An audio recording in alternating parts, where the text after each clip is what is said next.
ప్రస్తుత ఎంపీలు, మాజీ ఎంపీలు, ఎమ్మెల్యేలపై దాఖలైన కేసుల్లో ఎలాంటి పురోగతి కనిపించడం లేదు. వారి కేసులను ప్రత్యేక కోర్టులు ఉదారంగా వాయిదా వేసేస్తున్నాయి. సాక్షులను నిర్దిష్ట తేదీల్లో న్యాయస్థానాల్లో హాజరుపరచడంలో దర్యాప్తు సంస్థలు విఫలమవుతున్నాయి.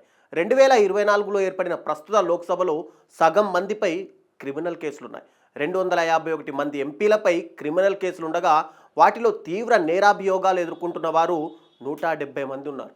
ఉత్తరప్రదేశ్లోని 80 మంది ఎంపీల్లో 40 మందిపై క్రిమినల్ కేసులు ఉండగా వారిలో 34 మందిపై తీవ్ర అభియోగాలు ఉన్నాయి. అలాగే మహారాష్ట్రలో చూసుకుంటే 24 మంది ఎంపీలపై, పశ్చిమ బెంగాల్లో 22 మందిపై, బీహార్లో 21 మందిపై, తమిళనాడులో 26 మందిపై క్రిమినల్ కేసులున్నాయి. ఇక తెలుగు రాష్ట్రాల విషయం మాట్లాడుకుంటే తెలంగాణ హైకోర్టులో 172 మంది సిట్టింగ్ ప్రజాప్రతినిధులు, 26 మంది బాజీలపై 313 కేసులు పెండింగ్లో ఉన్నాయి. ఎంపీలు, మాజీ ఎంపీలపై 121, ఎమ్మెల్యేలు, మాజీ ఎమ్మెల్యేలపై 112 కేసులు ఉన్నాయని 2019 ఆగస్టు 25న సిబిఐ సుప్రీంకోర్టులో దాఖలు చేసినటువంటి నివేదికలోనే పేర్కొంది. వీటిలో 31 కేసులపై విచారణ జరుగుతున్నట్టు తెలిపింది.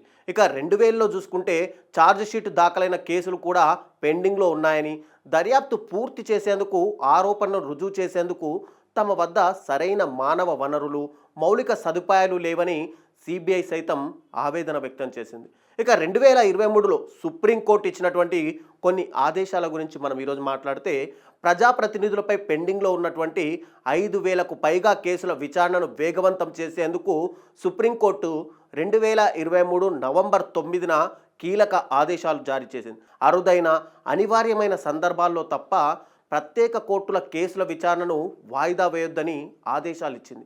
ప్రజాప్రతినిధులపై క్రిమినల్ కేసుల ట్రయల్కు ప్రాధాన్యం ఇవ్వాలని హైకోర్టులు, జిల్లా జడ్జీలు, ప్రత్యేక కోర్టులకు ఆదేశాలు ఇచ్చింది. పెండింగ్లో ఉన్నటువంటి 5,000కు పైగా కేసుల్లో 2,000 కేసులకు పైగా ప్రత్యేక కోర్టులు 2023లో నిర్ణయాలు వెలువరించి పరిష్కరించాయని హన్సారియా గత ఏప్రిల్ 22న నివేదించారు. 2 రోజుల కిందట తన 21వ నివేదిక అఫిడవిట్ను సైతం ఆయన సుప్రీంకి సమర్పించారు. దాంట్లో ఏముంది ఆయన ఇచ్చిన దాంట్లో ఒక్కసారి మనం చూస్తే, దర్యాప్తు ట్రయల్ విషయాల్లో ప్రజాప్రతినిధుల ప్రభావం అధికంగా ఉన్నట్టు కనిపిస్తోందని సీనియర్ న్యాయవాది అమికస్ క్యూరీ విజయ్ హన్సారియా సుప్రీంకోర్టుకు నివేదించారు.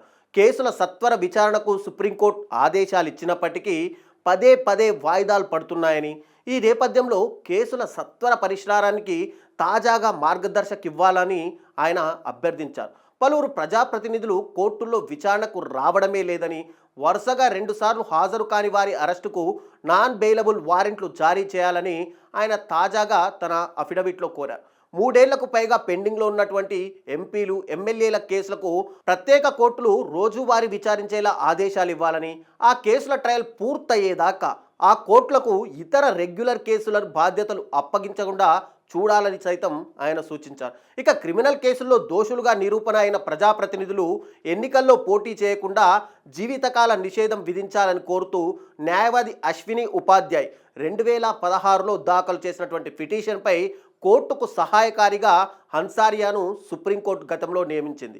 ఆయా కేసుల్లో పురోగతిపై ఆయన 2 రోజుల కింద 21వ అఫిడవిట్ను దాఖలు చేయగా జస్టిస్ దీపాంతర్ దత్తా, జస్టిస్ మన్మోహన్తో కూడిన ధర్మాసనం ఈ అంశంపై విచారణ జరపనుంది. దేశవ్యాప్తంగా ఉన్నటువంటి ప్రస్తుత మాజీ ప్రజాప్రతినిధులపై 4,732 క్రిమినల్ కేసులు పెండింగ్లో ఉన్నాయని, ఇందులో 892 కేసులు ఒక్క 2024లోనే నమోదయ్యాయని తెలిపారు. అంటే ప్రజాస్వామిక సంస్కరణల సంఘం రిపోర్టును ఆయన ప్రస్తావిస్తూ, ప్రస్తుత లోక్సభలోని 543 మంది ఎంపీల్లో 170 మందిపై 5 ఏళ్ళు అంతకు మించి కూడా శిక్ష పడే అవకాశాలున్నట్టు, తీవ్ర నేరాభియోగాలు ఉన్నట్టు నమోదైనట్టు ఆయన చెప్పారు. అంటే మాజీ సీఎం, గతంలో మనం మాట్లాడుకుంటే మాజీ సీఎం జగన్ సహా పలువురు ప్రజాప్రతినిధులపై తెలంగాణ హైకోర్టులో 319 కేసులు పెండింగ్లో ఉన్నాయి. 2023 నవంబర్ 24 నుంచి ప్రజాప్రతినిధులపై దాఖలు చేసిన కేసులకు సంబంధించి నాంపల్లి సిబిఐ కోర్టులో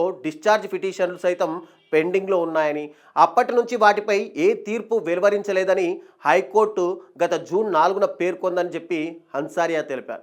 సుప్రీంకోర్టు విచారణ నేపథ్యంలో జగన్ సహా ప్రజాప్రతినిధుల కేసుల విచారణ వేగవంతమయ్యే అవకాశం ఉందని ఇప్పుడు ఈ న్యాయవాద వర్గాలు సైతం చెబుతున్నాయి. ఇక అన్సారీ అఫిడవిట్లోని ముఖ్యమైన విషయాల గురించి మనం ప్రస్తావిస్తే కేసుల దర్యాప్తు లేదా ట్రయల్పై చట్టసభ్యుల నుండి పలుకుబడి ప్రభావం ఉంది. సుప్రీంకోర్టు ఎప్పటికప్పుడు ఆదేశాలు ఇస్తున్నప్పటికీ కూడా హైకోర్టు వాటిని పర్యవేక్షిస్తున్నా ఎంపీలు ఎమ్మెల్యేలపై పెద్ద సంఖ్యలో కేసులు పెండింగ్లో ఉన్నాయి. ఇది దేశ ప్రజాస్వామ్యానికే మచ్చలాంటిది. ప్రజాప్రతినిధుల కేసులను విచారించే ప్రత్యేక కోర్టులకు ఇతర రెగ్యులర్ కేసుల విచారణ బాధ్యతలు అప్పగిస్తున్నారు. కొన్ని కేసుల్లో నిందితులు నిర్దిష్ట తేదీల్లో కోర్టుకు హాజరు కావడం లేదు. దీంతో సాక్షుల వాంగ్మూలాలు నమోదు ప్రక్రియ సాగడం లేదు. నిర్ధారిత తేదీల్లో సాక్షులను కోర్టుల్లో హాజరుపరిచేందుకు ప్రాసిక్యూషన్ సమర్థ లేదా సీరియస్ చర్యలు తీసుకోవడం లేదు. సాక్షులకు సమన్లు జారీ చేసి నిర్ణీత తేదీన కోర్టుకు హాజరయ్యేలా చూడాల్సిన బాధ్యత ప్రత్యేక కోర్టుకు అనుబంధంగా ఉన్నటువంటి నోడల్ ప్రాసిక్యూషన్. సాక్షులను ప్రవేశపెట్టడంలో సదరు అధికారి గనుక విఫలమైతే జిల్లా ఎస్పీ నుంచి లిఖితపూర్వకంగా వివరణ కోరాలి. అవసరమైతే చర్య తీసుకోవాలి. అరుదైన అనివార్య కేసుల్లో తప్ప ట్రయల్ కోర్టులు ఈ కేసుల విచారణను వాయిదా వేయరాదని ఆదేశాలు ఇచ్చినా సదరు ప్రత్యేక కోర్టులు ఉదారంగా వాయిదాలు మంజూరు చేస్తూ వస్తున్నాయి. ఇక సుమోటో రిట్ పిటిషన్లలో వివిధ హైకోర్టులు ఉత్తర్వులు జారీ చేసిన కేసుల ట్రయల్లో చెప్పుకోదగ్గటువంటి పురోగతి లేదు. ఈ నేపథ్యంలో ప్రజాప్రతినిధుల కేసులను వేగవంతంగా పరిష్కరించేందుకు సుప్రీంకోర్టు తదుపరి ఆదేశాలు ఇవ్వాల్సిన అవసరం కూడా ఉంది. రాజ్యాంగం వాక్ స్వాతంత్రం, భావ వ్యక్తీకరణను ప్రసాదించింది. సమాచార హక్కు వాటిలో భాగం. చట్టసభ సభ్యులను కేసుల విచారణ పురోగతిని గురించి తెలుసుకునే హక్కు సామాన్య పౌరులకు ఉంది. హైకోర్టు వెబ్సైట్లో శాశ్వత ట్యాబ్ ఉంటేనే మొత్తం సమాచారం సేకరించడానికి అవకాశం ఉంటుంది. చట్టసభ్యుల నేర చరిత్ర, ట్రయల్ పురోగతి, జాప్యానికి గల కారణాలు కూడా తెలుసుకునే హక్కు ప్రజలకు ఉంది. ఈ వివరాలు హైకోర్టు వెబ్సైట్లలో లేవు. ఏ సైట్లోనూ ప్రజాప్రతినిధుల కేసులను విచారించే ప్రత్యేక కోర్టుల ఆదేశాలను అప్లోడ్ చేయలేదు. ఈ కేసుల విచారణ పురోగతిని హైకోర్టులు నెలవారీగా సమీక్షించాలి. వెబ్సైట్లో డేటా అప్లోడ్ చేయాలి.